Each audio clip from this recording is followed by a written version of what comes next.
mounting risks, China will remain on the side of peace and justice.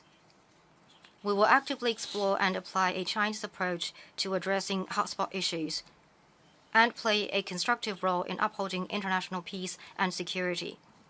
China stands for common, comprehensive, cooperative, and sustainable security.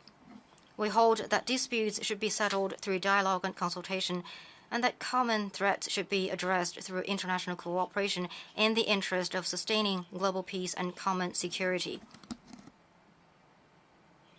The Iranian nuclear issue affects world peace and security. All parties need to work together to uphold the JCPOA and ensure that this historic outcome is not derailed. Given the growing tensions in the Middle East and the Gulf region, China proposes the following. The Iranian nuclear issue, should be speedily brought back to the track of the JCPOA. The Gulf countries should be urged to establish a platform for dialogue and consultation, and countries from outside the region should play a positive role in maintaining security in the region. The Palestinian issue must be put at the top of the international agenda.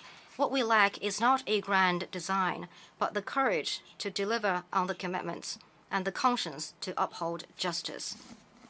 There should be no more regression from the two-state solution and the land for peace principle, which represent a bottom line of international justice. For the Palestinian people to establish an independent state is their inalienable right, something that should not be used as a bargaining chip. On Afghanistan, what we hope to see is a united Afghanistan where all political parties and ethnic groups together determine the future of the nation, a stable Afghanistan that resolutely combats terrorism, and an Afghanistan that lives in harmony with its neighbors and becomes a positive force for maintaining peace and stability in the region. We will continue to contribute our share to Afghanistan's reconciliation and reconstruction. Regarding the Korean Peninsula, the opportunity for the political settlement, must not be missed again.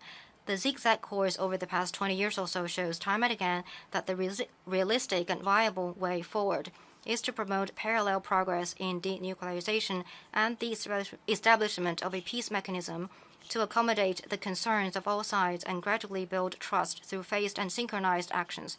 The DPRK has demonstrated a readiness to promote dialogue. It is hoped that the U.S. can meet the DPRK halfway.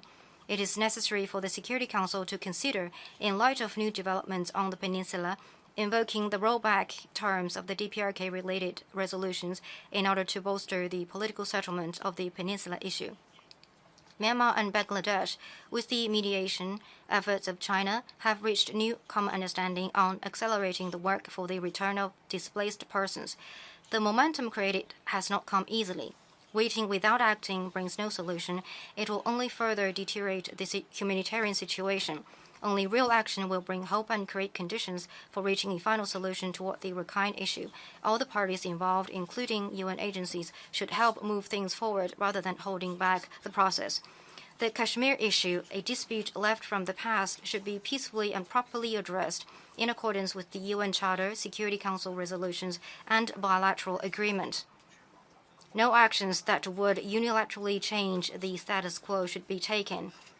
As a neighbor of both India and Pakistan, China hopes to see the dispute effectively managed and stability restored to the relationship between the two sides.